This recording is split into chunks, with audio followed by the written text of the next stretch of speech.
this has been kind of a hot topic, and there's a pretty big divide on like should they be allowed, should they not be allowed, kind of thing.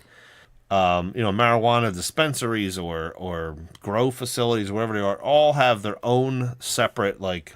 They did their own section of ordinances just for all of those. Right, for within inside the yeah. boundaries, of that area there, that rehabilitation area. And they basically did that because the state was going to set their own guidelines.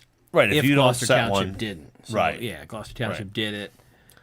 So this particular applicant came in, and the rules are that you needed to be, I believe it was within 200 feet of a residence and 1,000 feet to the property line of another marijuana facility. Okay. These are the outline, the parameters that we set, and everyone, I guess, approved or whatever on these marijuana dispensaries. Whether you're for them, against them, or not, that's what the rules are.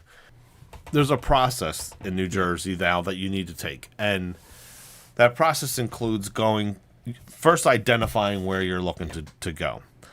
When you've identified a place that you'd like to open whether it's a retail facility, medical, a grow facility, whatever, you have to get a letter of support from the township, which then is used in your application to the state to say, I have the support of Gloucester Township to do this. If we fast forward to something else that we talked about, those letters of support have come into question many times now, and it was originally explained to all the residents by our solicitor, who likes to speak in word salad most of the time. That we have that clip that we play. Oh, yep. And it was explained as basically, yeah, I know it's called a letter of support, but we don't really support that. It's just the part of the process that has to happen.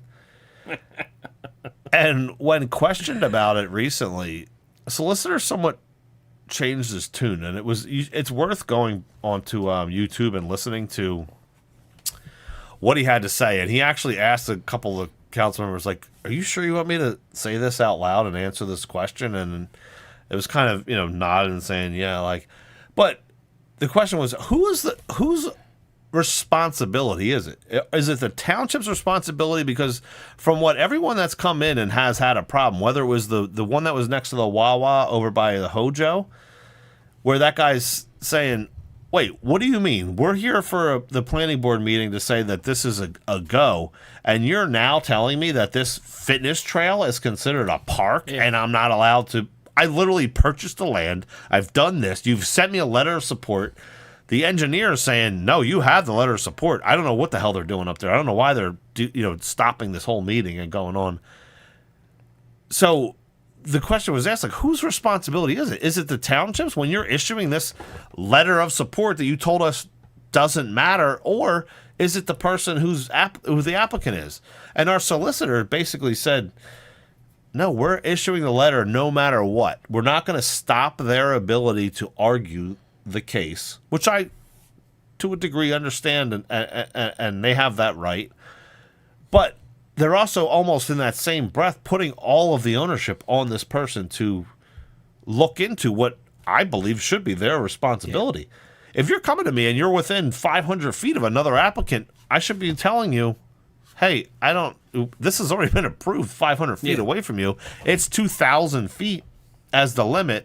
Or in this guy's case, who got a letter of support, they should be able to say, hey, your property is within 76 feet of a resident. Our ordinance is this. And they're saying, well, we're telling them that, but they have the right to argue that. So it's a really weird situation where you have something called a letter of support being issued to you, but yet the township doesn't support it and is going to deny you, even though you've now just gone to the state. Even though you've taken a big investment. Yeah. Right. And that investment at the state level is pretty massive for most people. Thanks for checking out that clip from the Restore GT podcast.